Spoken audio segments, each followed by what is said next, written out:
Hi, my name is Martin and I'm a specialist technical coach and mentor for open formula drivers. In this video, I'm going to tell you everything that I found interesting from FP3 and qualifying today in Zandvoort. If you're interested in what my thoughts are, definitely keep watching.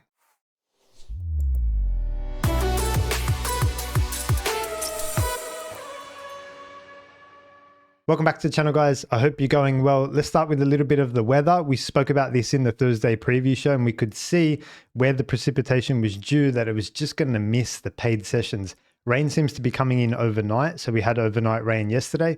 The track is now green, what we call green, which means clean and removed of rubber. This morning's FP3, they had to re-rubber that in. We're expecting some more rain overnight as well and Sunday night as well. Sunday night around 7 p.m. is when most of the rain is going to come. The race kicks off at 3 p.m. local time.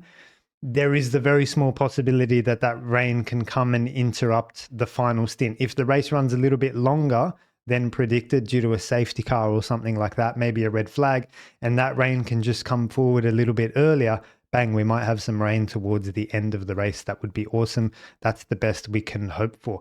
I thought it was interesting with just following up from yesterday's FP1 and FP2, listening to Max in the pen with Craig Slater. He didn't want to admit his issue of chronic understeer. I found it really interesting. Initially, he just danced around the topic, but Max is very much a truth sayer as well. But he was using words to the effect of, we've just got this big issue in the car and we can't solve for that issue and it's always the same thing. And, you know, I'm paraphrasing here, but it was like, yeah, it's just the car's not where I wanted and everything we tried didn't work. And it was all to that effect. And we all know understeer. And then Craig pressed him one more time and said, is there anything you can tell us? Like, what is it? And Max is like, it's just the understeer, you know? So eventually he said it. But my insight there and what I found interesting, why he didn't just admit it and say, yeah, man, I got massive understeer and I can't seem to get around it. Potentially, I feel like slightly embarrassed to say that there's that much understeer in the car. So he's obviously not happy to have that and he can't find two solutions to it, either a driving solution or a car setup solution as well. He's been trying some tighter lines, which we spoke about yesterday, tighter than usual for Max. Normally he's sweeping in from edge to edge, loading up the car as much as possible. These front tires are very sensitive and these cars are terrible. They're big, they're clumsy, they're heavy. It's slow speed, direction change in long corners.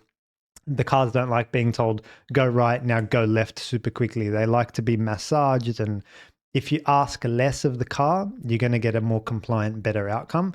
And Max is totally opposite, very demanding with the car, very demanding with his inputs, particularly in long corners and with the front end. He's like, he wants to go in with speed. So it's frustrating for him. It's not a natural fit for him. I speak about the 7 corners, driver's strengths and weaknesses.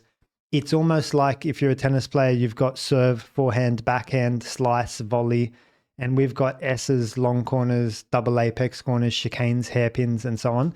In this particular long corner of constant radius, I see Max he's not as good as he is in S's or high speed double apex or decreasing radius, for example.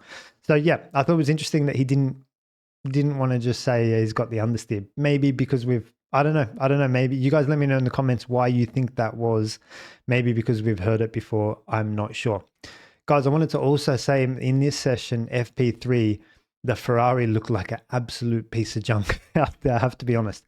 Now, look, they've brought some new floor apparently this weekend, trying to clean up some airflow to that new rear suspension that they brought. It's all focused on the rear. The Ferraris, all their development has been focused on the rear. And it just looked horrible, particularly in the hands of Charles Leclerc in an area of the track, turns 9 and 10, where we know Charles is excellent and exceptional. These are the sort of corners like direction change into long corners. This is where he's mega with his tight line, where he got pole in Hungary, just executing a nice clean final corner. And Charles is great. So to see Charles struggle through these corners, yeah, you got to draw the difference between is it driver, is it car. I think in Max's case, it's 50-50. The car's not great. Max's technique, not, you know, could be slightly better, I would say. But with Charles, we know he's okay in these corners. Let's bring up the video now and I'll show you guys. So this was Charles with 16 minutes to go doing one of his runs on the medium. Massive power slide oversteer through turn 9.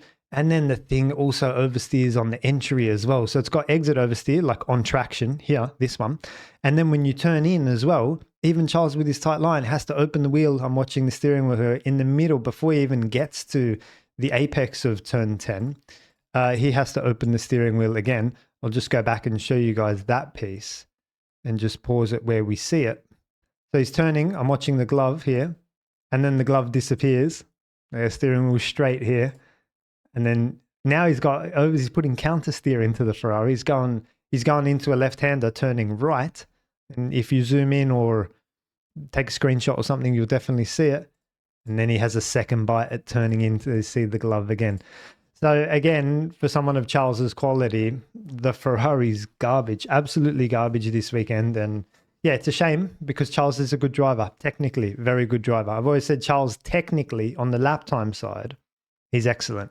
Where I say Charles can do a bit more work, I believe, is attack and defense. He's a little bit soft sometimes. I thought the moving under braking was very clumsy in Hungary as well. So different drivers have got different issues, and I try to highlight on this channel their strengths and weaknesses, and take from it what you will. Now look, in this session FP3, the McLaren was on fire. They were something like 8/10 to the good, sometimes up to a second to the good. This is the sort of domination I was expecting from them in Hungary.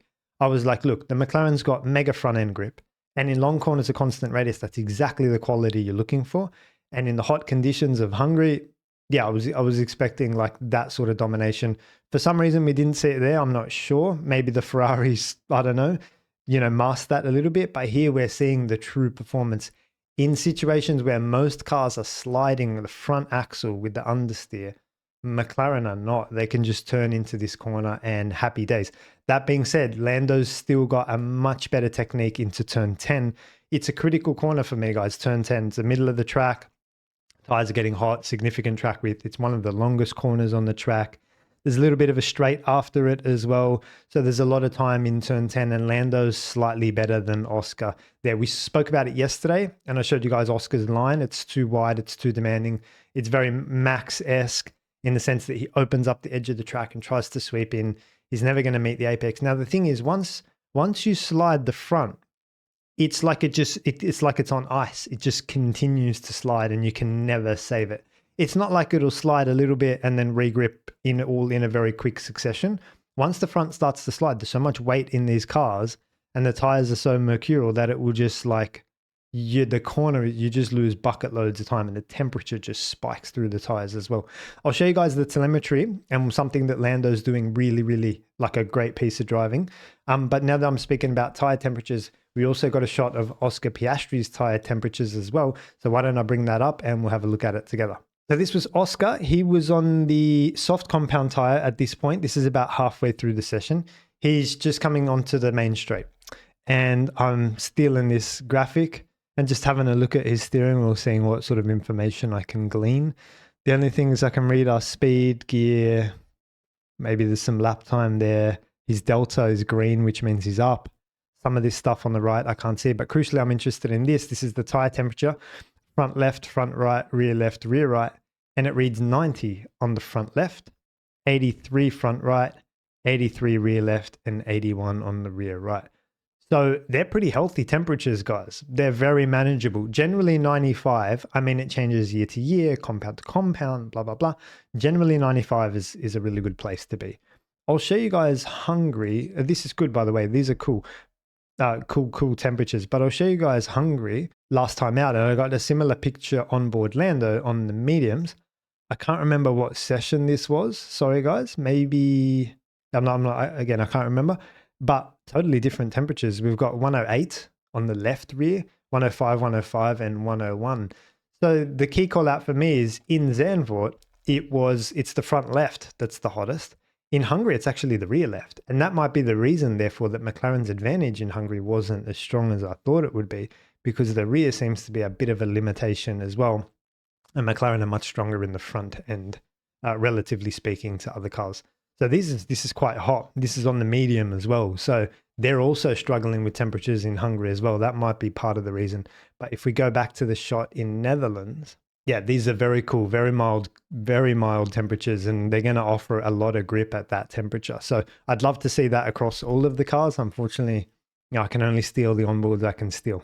I'll show you guys the telemetry from FP2, just their best laps now that the telemetry's come in. I know I'm a bit behind and whatever, but the telemetry comes in a bit later. This is Norris's 9.8 versus Piastri's 9.9. So there's a tenth in it. And I wanted to talk to you guys about the massive delta difference at turn 10. That's where I've got my eye on this weekend. Have a look at this. So they go into the corner. Piastri slightly up. Again, this seems to be the theme. Piastri to this point seems to be up on Lando, up to turn 10, the first sector and everything. But then Lando canes him in turn 10 and does a better job with the whole front end and can just, walk that advantage home. So it's where the lap is being lost, one end lost. And I think it's down to two things. Number one, the line that Lando takes slightly better, slightly tighter, asking less from the front of the car. But have a look at this, the throttle. Oscar drives past Lando's lift point. And I call it a lift point because this is what you do in this corner. You lift a little bit, come on the brakes a little bit later. It's not like braking into Monza turn 1 where it's lift, off and brake all happen in one quick motion. Here it's like you lift, you brake gently, and there's a bit of separation there. So the lift point, Oscar drives past his lift point and he carries more speed into the corner, their maximum speed on entry. Piastri gets to 202 and then begins to turn, and Lando only gets to 192. Lando carries in 10 kilometers less with a bit less steering angle. That's the difference between profit and loss. That's the difference between sliding the front tires and not sliding the front tires. Oscar's trying to carry speed, but the cars are not capable. So that's where less is more. If you can just come back, lift off, tighter line, steer less, ask less, do not begin to slide the fronts, because when you begin to slide the fronts, like I say, it's all over. The result of it all is that Lando gets into the corner a lot better and can just jump on the throttle a lot better as well. Lando also had a lift in the middle here, so he got a bit of oversteer on the exit because he put his foot down too early, too hard. Lifts, get out of it. He still gets to full throttle quicker than Oscar. So there's more time in Lando's exit there as well if he can just, straighten the steering wheel and apply the traction a little bit better, a little bit smoother with some better technique. He'll find even more time. So Oscar's got a lot of work to do there for in turn 10 on the entry, the speed he carries in, the line as well. Alrighty, let's kick off with Q1. The big story for me and everyone else, of course, was Lance Stroll's crash on the entry to turn 13. I'll just jump over to the whiteboard and show you guys where we're talking about. Just over here on the entry to turn 13. Yeah, left-hand side on the grass. A bit of a careless crash. I have to tell it how it is. It was careless, it was lazy, it was clumsy, it was a bad piece of driving. I think this is the thing I appreciate about old school tracks. You've got that nice hard boundary between track, grass and gravel, and you don't have heaps of runoff like you'd have in, say, Abu Dhabi, for example.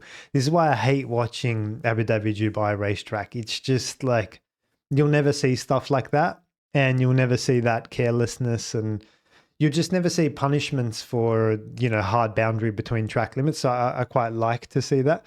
But yeah, that was, just a little bit lazy. Obviously he's looking to the right at the corner while the car's drifting across to the left. So yeah, that's, a bit of carelessness. Obviously you want to try to get the car a little bit straight. If you can get across there earlier and get more time to just go straight. Obviously he was late arriving across to the left-hand side of the track. That was the reason for that crash. Yeah, nothing more to say on that one. I wanted to talk to you guys and tell you guys about an opportunity I saw down at turn 12. I'll just jump over to the whiteboard and show you guys where I'm referring to. Yeah, in a way, turn 12 and 11, it's a little bit like a chicane in the sense that you're braking into a slow speed and you've got this entry curb, which you want to take as much of as possible. And then you've got a quick switch of hands into turn 12. I guess the difference being turn 12 is quite a long corner. In a way, it's a little bit like Canada turn 1 and 2 in the sense that, the curb for 1, entry to 1 is going to really help you open up the next longer part in turn 2. That's how I read 11 and 12. But the opportunity, I believe, is turn 12. And I'll just come back to me for a second. I think the biggest opportunity is when you come through 11 and the car comes through that curb and settles, the hands have got to come very quickly to turn 12. You can't do it quick enough. The quicker you do it, the better, because once the front hits the ground, you want them turned so that then, bang, it just hooks up turn 12 nicely. And the speed that you carry through 11 can be absorbed through the phase you're carrying speed into turn 12. The reason I say switch your hands from right to left as quickly as possible is because the car's so slow speed at that point, and the banking is such that nothing can go wrong.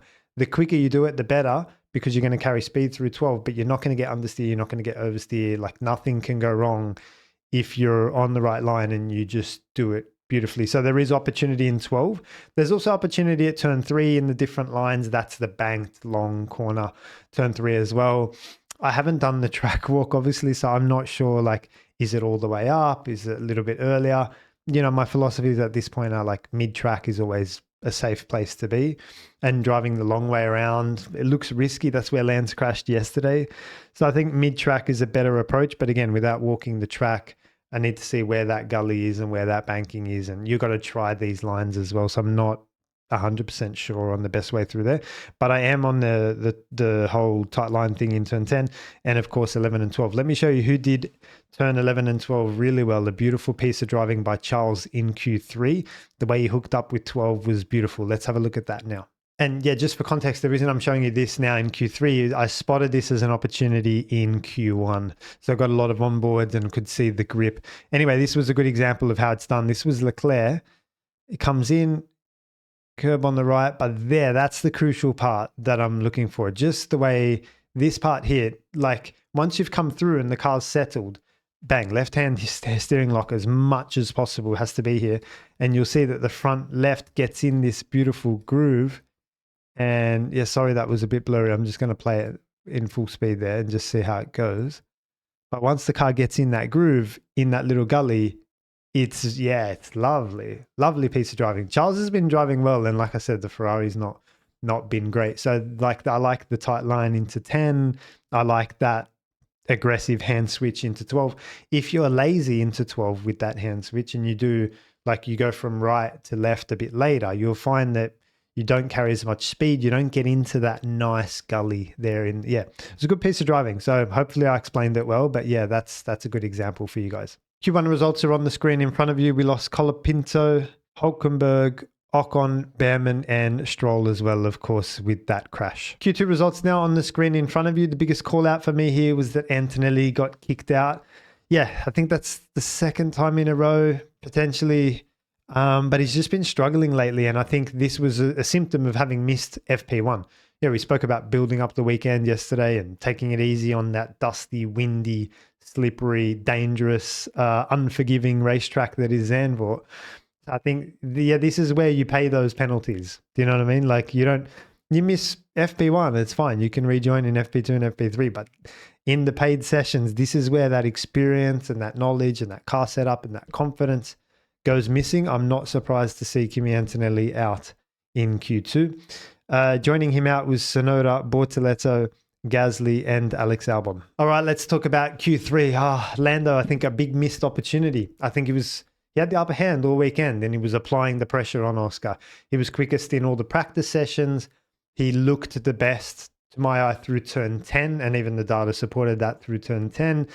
And, the narrative that a lot of people on YouTube and, just a lot of commentators and on social media in general is that this is the way this championship's going to evolve. It's going to be Lando with the potential, but come crunch time, come pressure time, come end of Q3, Lando just buckles under the pressure. I hope not, for Lando's sake, because there's so much potential there. I feel like it's a shame to see unfulfilled potential, right? You want to see I don't have any bias, but I'm if I just want to see Lando just deliver what we know he can. It's frustrating in a way because, and I'm not sure if it was the pressure or not. We'll never know, but he certainly had the upper hand all weekend. He just didn't put the sectors in when it counted. He was quickest in the middle, or quick in the middle. I think Max got it in the end. We'll talk to that in a second. But Oscar just did a better job in the first and third sectors. If we get a chance to have a look at the telemetry, we'll see where he picked up some lap time. And looked like Oscar cleaned up a little bit his turn 10 as well. We've been saying he's taking a really wide line through there, and that leaves you exposed to understeer. If there's ever a chance where you'll get away with such a line, it's with a lighter car and stickier tires, because the car will be more capable of that direction change and be more able to carry speed through there. But come the race and come heavy fuel and hard tires and a bit of wind and a bit of that's when you'll be a lot more susceptible to that sort of thing. So, yeah, good job by Oscar, of course. He's done a good job to put it together, but you just can't help but feel Lando had a bit more in hand this weekend that he did not show and did not deliver come Q3. Interesting as well that his mentality at the end, Jolyon Palmer interviewing him, he's like, surely you must be frustrated. You've been quickest all weekend and here you are, P2. And Lando's like, no, not frustrated. Oscar's been also quick all weekend. And Jolyon's thinking what we're all thinking. Like, it's on those weekends when you're strong, like in Spa, for example, you know, Oscar was strong out of the box and then he took pole, and this one, Lando was strong out of the box, and it is a missed opportunity if you don't take pole. So Lando to say like, no, I'm not frustrated, and Oscar's also been really quick, and it's just typical Lando taking the expectation and weight and pressure off himself. I don't know. Let me know what you guys think about that in the comments, whether you think it was a missed opportunity from Lando, and like, why can't he just admit it was a missed opportunity, right? Let's tell it for what it is. But the other piece that Lando goes on to say, again, mentioning the word luck and wind and saying it was just a bit lucky or unlucky to get the timing of the wind and that. Lando, come on, mate. When you start talking about luck and wind and like, this is where Lando loses me as a follower, because I'm like, Lando, you've just got to put it together and get it done. Whatever it takes to get your name, Lando Norris, to the top of the time sheet, you've just got to find a way to get it done. There is no luck. You're all sharing the same track at the same time. You've all got the same information. In your case with your teammate, you've got the same car, and there's no luck really. Where's the luck? Like, he's referring to wind gusts at certain times, and I overheard his conversation with Oscar saying, yeah, he turned in at one point in the first run in Q3 and it worked, the front end went in, and he turned in the same point in Q3 and the front end didn't go in. That's not luck, that's just a lack of understanding as to how frequent the gusts are or what the tire temperatures are, or your turning point was slightly off. But there's always a reason for it, do you know what I mean? Like, I don't know. Anyway, again, let me know what you guys think, but I think just the mentality piece for Lando, like, that's not a mentality that's going to serve him. That's not a champion's mentality. A champion's mentality is like, yeah, you would accept and acknowledge, surely, like, yeah, it was a missed opportunity, but don't worry, I'm going to come back tomorrow and work for it. I'm going to figure out why. Do you know what I mean? You're going to remain positive. I don't know. Maybe Philippe has a better insight for me than what I have, but I think that in there is a bit of, for me, a bit of wishy-washiness. Let's talk about Max as well. He did an excellent job to drag that Red Bull up there. Fastest middle sector, of course. I want to see in the telemetry, was it in turn 10 or was it in turn 9? My suspicion is there was just a small onboard on the top left of my screen while the McLarens were going around. Max missed turn 10 apex a little bit. I picked up a bit of understeer in the middle of 10. My suspicion is he's nailed 9, the decreasing radius. We'll have a look and confirm. I think most of his middle sector came from there, because all that fast entry, Max will swallow all that, and the decreasing radius, he'll swallow that as well. I think he's just saved it in 10 and made up most of the time through 7, 8, and 9. And like I said, with Oscar, same sort of thing. It's possible that the car can turn in from slow speed, direction change and everything with the softest compounds and the lightest fuel. That's when the car will be most capable. That's when, you know, there's the short corner approach can work in that situation, carrying the speed in, you're essentially asking more from the car when you take that line. So you can ask more from the car when the car's slightly more capable in a qualifying setup, but you do not want to ask more from the car when you're following in dirty air with medium compound tires and so on, your tire degradation. And yeah, even caught Oscar out in qualifying in Hungary. That's how much he was asking of the car. So yeah, good job by Max though. Really good job. He was 2 or 3 tenths off. Let's bring up the results and have a look now. But he was about 2 or 3 tenths off in the end. Verstappen, yeah, 2.5 tenths off. I don't think we're going to see that margin maintained over the race. I reckon these two guys are going to, like, Max will be hammered tomorrow, surely, in the dirty air with that line if he continues with it. I don't expect that he'll keep touch with the McLarens at all. The question will be, is he going to be under attack from Hadjar and Russell? But probably not either. I think it'll be a lonely race for Max. We'll see how we go. All right, we got the two drivers' telemetry. They're separated by 12 thousandths of a second, I want to say. So yeah, whenever this delta is underneath, that's in Lando's favor. And whenever it goes up, That's in Oscar's favor as well. And it goes down a lot here. So this is where Lando picked up his time in turn 10. So we've been speaking about that a lot through the weekend, and it was all Oscar's favor up to that point. Lando found a bit of time actually turn 1, although it kind of neutralized. Yeah, and by the time they got out of turn 3, Piastri's done a really good turn 3. So there's something in his line there that's getting him a nice launch through the fast straight. Piastri's carrying all that speed all the way to the decreasing radius. But with that line, Lando's just a little bit better, and he's been better all weekend in turn 10. And then, yeah, to the line, he's just lost it a little bit in the final corner. So yeah, like I say, it'd be interesting to see once we get the ghost car, and hopefully I can report that for you guys tomorrow. Let's bring Max into the equation now and see how he stacked up with these drivers. So Max is actually, compared to Piastri anyway, he's lost most of his time in the first sector. So turn 1, he lost... what's he already plus 1/10, and then through the long turn 3 where Oscar was really good, Max is down 3/10 already as they go down the back straight. You see where it's blue in the track dominance? That's where I thought Max, remember when I was saying like where Max is going to be strong? I'll just zoom in on that for you guys. This is where I thought Max is 7, 8. It's that high speed. Max is just the machine in the high speed. Like his commitment is just second to none. And I think through all of here, even on the entry to 9, you know, I think that's where Max is strong. And in white, you've got Norris's track dominance through the turn 10, and then Piastri obviously in the final sector as well. So that's where I thought Max would be, quite strong. I wanted to talk to you guys about the start for tomorrow and the importance of it, as we always do. And again, I think with Oscar Piastri, the most important thing is to just preset his car in the box, line it up so that you don't have to put any steering in. You just go straight off the line and claim this piece of racetrack here. That means Lando's got to try to attack around the outside. They're very difficult to go around the outside of a long corner of constant radius. So Oscar's got to put some defense on here and try to keep this lead into turn 1. That's what I'll be looking for. And the other thing I'll be looking for with Oscar is a better strategic race as well. In Spa, he put the medium on and did 3/4 of the race on the medium compound tire after his first stop. I think if Lando dotted his I's and crossed his T's in the final stint in Spa, Oscar would have been under attack. So that was the first blunder. The second one in Hungary, of course, with the 2-stop strategy, I think that was a mistake as well, and it cost him the win as well. So we've got to see a better strategic and tactical race from Oscar if he's going to convert this one. And from Lando's point of view, Lando, all you got to do is, turn 10 is your focus area. And just try to drive tight lines where possible and avoid the dirty air off the McLaren from in front.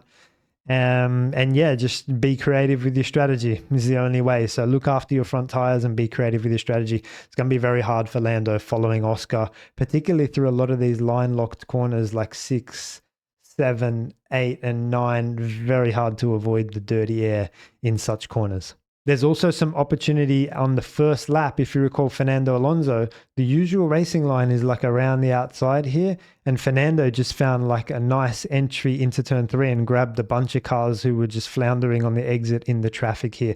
So keep an eye out for that as well as a midfield kind of play for anyone that's P4, P5 or lower. Yeah, once these cars all back up and there's a bit of a train through turn 5, you can use more of the apex and just shortcut this whole section and get through turn 3. Have a look at what Fernando Alonso did. I think it was last year or maybe the year before. But that was a brilliant tactical piece of driving from Fernando. So that's another opportunity for maybe the Ferrari drivers to try something like that tomorrow. Thanks for watching, guys. Let me know your thoughts and questions in the comment section below. Please join the conversation. It definitely helps the channel moving forward. If you're new here, subscribe for the race analysis tomorrow, and I'll see you guys there.